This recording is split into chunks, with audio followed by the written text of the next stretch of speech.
আসসালামু আলাইকুম এভরিওয়ান, কেমন আছেন সবাই? আশা করছি ভালো। আজকে সকালটা শুরু হয়েছে আমার পছন্দের নাস্তা দিয়ে, এক প্লেট নুডলস। খুবই সিম্পল একটা নাস্তা, তবে মন ভালো করার মতো। আম্মু হচ্ছে যার থেকে গরুর দুধ রোজে নিত, তো উনি হচ্ছে রোজ দুধ দিতে পারবে না, এর জন্য হচ্ছে আম্মু এখানে 10 কেজি দুধ আনিয়েছে। এগুলো এখন ফ্রিজে স্টোর করে রাখবে। প্রথমে একটা জগের মধ্যে নিয়ে তারপর প্রত্যেকটা বোতলে আলাদা আলাদা করে রেখে দিবে এবং একটা একটা করে বের করে খাবে। আর হ্যাঁ, এখন একটা বিষয় নিয়ে আপনাদের সবচেয়ে বেশি প্রশ্ন, সেটা হচ্ছে আমার মেয়ের নাম। বলবো বলবো করেও বলা হয়নি। অনেকেই আছে যারা বাচ্চা জন্মের আগে থেকেই নাম ঠিক করে রাখে, তবে আমরা কিন্তু আগে থেকে নাম ঠিক করে রাখিনি। আমাদের মেয়ের জন্মের পরই ওর বাবা ঠিক করে যে মেয়ের নাম কি রাখবে। তারপর তার নামই সবাই পছন্দ করে এবং ওর বাবার দেওয়া নামে এখন সবাই ওকে ডাকে। সবসময় ইচ্ছা ছিল যে একটা ইসলামিক খুবই সুন্দর অর্থবহ নাম রাখবো, আর যেহেতু মেয়ে বাবু তাই চেয়েছিলাম যে বাবার নামের সাথে মিলিয়েই রাখবো। ওর বাবার নামের সাথে মিলিয়েই ওর নাম রাখা হয়েছে। তো আমাদের মেয়ের নাম হচ্ছে রাইয়াতুল রাহা, সবাই ওকে রাহা বলেই ডাকে। রাহা অর্থ হচ্ছে সুখ, শান্তি। তো আপনারা দোয়া করবেন যাতে আমার মেয়েটা অনেক শান্তিতে থাকে, তার নামের মতোই, নামের অর্থের মতোই যেন সে শান্তিতে থাকে সারাটা জীবন। আল্লাহ তাআলা যেন ওকে সর্বদা সুখে শান্তিতে সুস্থ রাখে। আর নামটা কেমন হয়েছে, আপনাদের কাছে কেমন লেগেছে, অবশ্যই কমেন্টে জানাতে ভুলবেন না। আজকে অনেক বেশি গরম পড়েছে, তো গরমের মধ্যে তো টক ঝাল খেতে ভালো লাগে, তো এর জন্য টমেটো মাখা বানিয়েছিলাম। এখন আমি আমার প্রেগনেন্সিতে প্লাস হচ্ছে বাবু হওয়ার পর কি ধরনের ড্রেস পরেছি সেটা একটু দেখাচ্ছি। আপনারা চাইলে যারা হচ্ছে প্রেগনেন্সি পিরিয়ডে আছেন, তারপর হচ্ছে ব্রেস্ট ফিডিং মারা, সবাই কিন্তু চাইলে এই ধরনের ড্রেস পরতে পারেন, খুবই ভালো লাগবে দেখতে।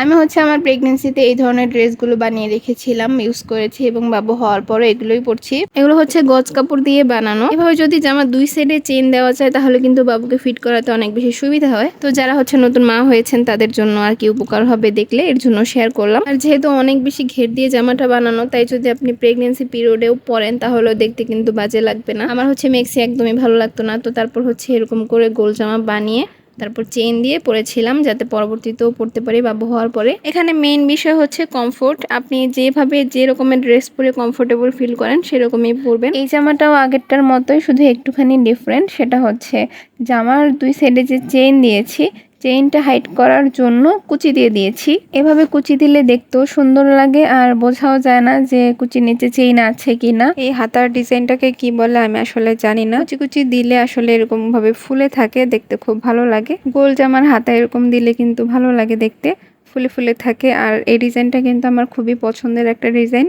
প্রত্যেকটা জামার হাতার ডিজাইনে আমি এরকম দিয়েছি। একটু পরে এই ছোট ছোট সুন্দর পাখিগুলোকে আমরা খেয়ে ফেলবো, ভাবতেই খারাপ লাগছে, তবে এগুলো খাওয়ার জন্যই আনা। আল্লাহ তাআলা তার কিছু নিয়ামত আমাদের খাওয়ার জন্যই সৃষ্টি করেছেন। আম্মু এই কোয়েল পাখিগুলোকে রান্নার জন্য প্রথমেই কেটে বেছে ভালোভাবে পরিষ্কার করে নিচ্ছে। অনেকেই কিন্তু আছেন যারা হচ্ছে এই কোয়েল পাখি খানি না, তো এই কোয়েল পাখি ভুনা খেতে কিন্তু আমার কাছে ভালোই লাগে, তবে আমার কাছে ভুনার থেকে ভেজে মানে একদম ফ্রাই করে খেতে বেশি ভালো লাগে। প্রথমে কয়েকটা কিন্তু ফ্রাই করেই খেয়েছি, তারপর আম্মু বললো এগুলো ভুনা করে দিই। তো এই তো এখন রান্নার প্রসেসিং চলছে। প্রথমে হচ্ছে কোয়েল পাখিগুলোকে কেটে বেছে ধুয়ে নিচ্ছে, তারপর এর মধ্যে পরিমাণ মতো হলুদের গুঁড়া, মরিচের গুঁড়া, লবণ দিয়ে ভালোভাবে মাখিয়ে নিল। এখন হচ্ছে ভেজে নিবে। তো এইখানে বোলের মধ্যে রান্না হতে দেখে কেউ আবার, এখানে একটা বলের মধ্যে রান্না হতে দেখে কেউ আবার অবাক হবে না। আমাদের এই ইলেকট্রিক চুলাটায় আসলে সব ধরনের পাতিলে রান্না করা যায় না। ননস্টিকের পাতিল ছাড়া অন্যান্য পাতিলে কাজ করে না। আর ননস্টিকের পাতিলগুলো ভালোই বড় সাইজের, তো আম্মু ভাবলো যে যেহেতু অল্প একটু রান্না করব, এই বলের মধ্যেই তাই বসিয়ে দিল। বিষয়টা একটু অন্যরকম তাই না, বলের মধ্যেই রান্না বান্না চলছে। তো এই তো কোয়েল পাখিগুলোকে হালকা করে ফ্রাই করে নিল, তারপর নামিয়ে নিল।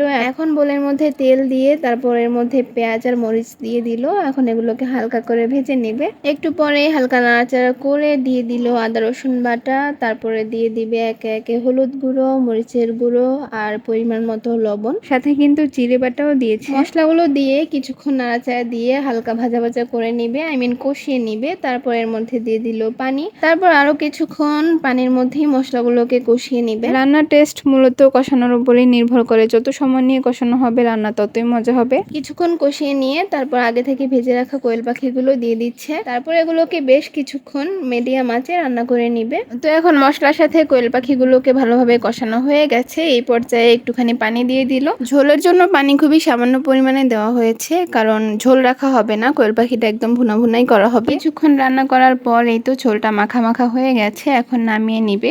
নামানোর আগে সামান্য পরিমাণে ধনিয়া গুঁড়া দিয়ে দিল। কোয়েল পাখি ভুনাটা এখন খাওয়ার জন্য একদম রেডি। এখন হচ্ছে আমরা ডিনার করে নিব। এই তো এখন খেতে বসে পড়লাম। প্রথমেই নিয়েছিলাম বেগুন ভাজি, আম্মু হচ্ছে গোল গোল করে বেগুন ভাজি করেছিল। এরকম গোল গোল করে বেগুন ভাজি করে তারপর পেঁয়াজ মরিচ ভাজা বেগুনের সাথে মিশিয়ে নিলে কিন্তু খেতে দারুণ লাগে। তারপর নিয়েছি একটুখানি আলু ভাজি। বেগুনে কিন্তু আমার অ্যালার্জি আছে, তার জন্য রান্না করলে আসলে খেতে তেমন একটা ইচ্ছা করে না, তবে বেগুন ভাজি কিংবা বেগুন ভর্তা কিন্তু বেশ ভালো লাগে। তারপর একটু আলু ভাজি দিয়ে খেলাম। তারপরে এই তো নিয়ে নিলাম কোয়েল পাখি। কোয়েল পাখি ভুনাটা কিন্তু দারুণ হয়েছে। তো এই ছিল আজকের ভিডিও। আশা করছি ভিডিওটা সবার ভালো লাগবে। ভিডিও ভালো লাগলে like comment share and subscribe করতে ভুলবেন না। Thanks for watching. আল্লাহ হাফেজ।